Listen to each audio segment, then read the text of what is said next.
Hello there. Welcome back to Public Administration Info.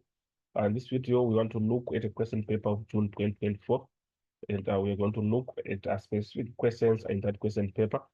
So, our first question reads, describe the importance of the role of the Constitution in South Africa.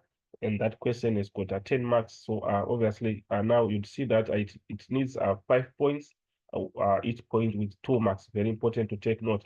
So, our question the keywords that are inside our question. We've got a constitution in South Africa. So maybe we want to start to understand what we mean by constitution. Then we can now try to understand what's the role of the constitution, so that we can be able to deduce the importance of that constitution.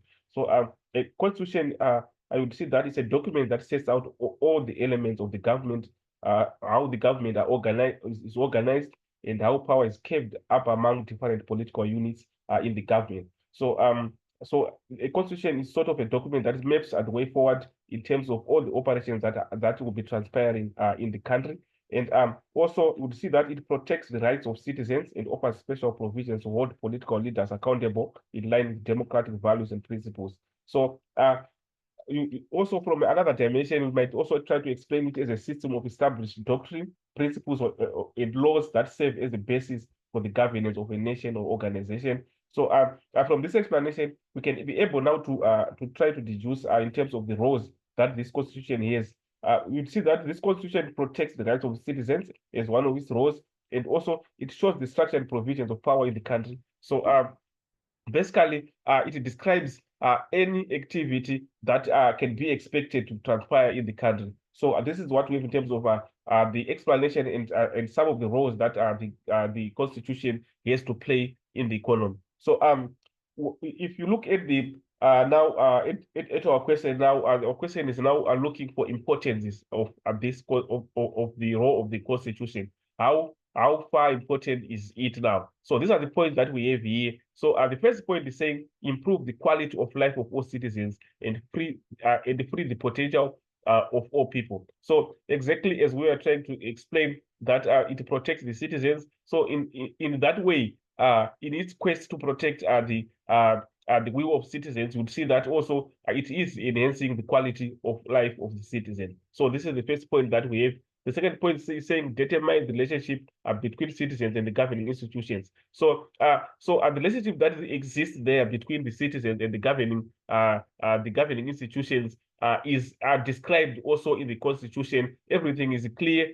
So in a way, we are saying there is no confusion in terms of the setup of the relationship that exists between the citizen and the governing institutions. So it makes it clear and transparent, and makes everything well. So in terms of the activities that will be there, cooperation is enhanced. So this is what we have in terms of the point two. Point three says use the division of the past and create a society based on democratic values, social justice, and basic human rights. So this is another point that we have in terms of the importance of the role of the constitution in South Africa in particular. So if you go to the next point, which is point four, says lay the foundation for a democratic and open society in which government is based on the will of the people, and every citizen is equally protected by law. So another point that we have. So the last point is build a united and democratic South Africa, able to take its rightful place as a sovereign state in the family of nations. So no country can exist without a constitution. So the importance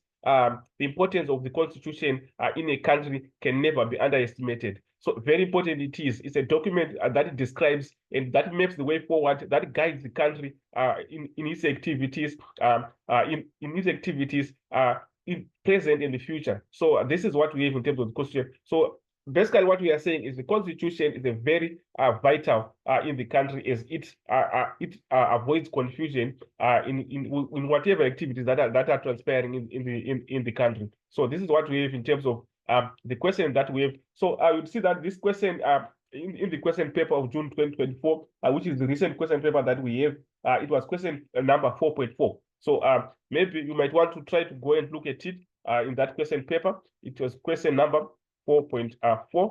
We can just try to see that question. So we can go on to look at the next question, which is our last question according to this video. We've got more questions that are going to come for the videos to come. So we can just stay tuned. Let's subscribe and share, and share the link to our friends who are also doing this subject, so that it becomes help for them as they prepare for the exams. So next question is saying, which is question number 4.6 in the question paper of June 2024. It's question 4.6, and it reads: explain who qualifies to vote in the general elections to choose a democratic government. So you see that for you to be able to vote in a country, you should qualify a certain criteria. So this is the criteria that is used to screen people that should vote. One, you must be a South African citizen. That's the first one that we have. You must be a South African citizen. So if you're not a South African citizen, you cannot vote in South Africa. That's the issue. Then the second point is that you must be 18 years and older. No one who is under 18 can vote. So this is what we have. Then the third point is you must be registered. You must be registered to vote. So even if you are a South African citizen, but you are not registered to vote, you cannot vote. So this is the third one that we have. So you should be able to, for you to be able to register again, you must be a South African citizen. So these things are interlinked. So you go to the next one, must have a legal voter document. So a legal voter document, we are talking about an ID. You should have an ID. So to show that you are a South African. So the next one, a permanent resident of a country, you should be a permanent resident of a country. And then last one, we're saying, if you are not a South African, you should not a South African, but granted the right to vote by the parliament. We are saying you are not a South African, but you are given the right to vote. So not all people that are not South Africans can vote. You should be someone who has the right, who was given the right to vote by the parliament. So this is the last point that we have. So according to this video, these are the points that we have gathered, so that you can you can look at them. Obviously, we might have one or two more points that might apply in terms of who qualifies to vote. So we can as well try to go and research on that and look at it. So this is what we have, guys, according to this video. Let's meet again in the next video. Let's stay tuned for more video. For more videos, let's subscribe and turn on the notification button, so that we keep updated about new videos that are going to come as we prepare for our exams. Let's share the link, subscribe and share. I will meet again in the next video. Thank you.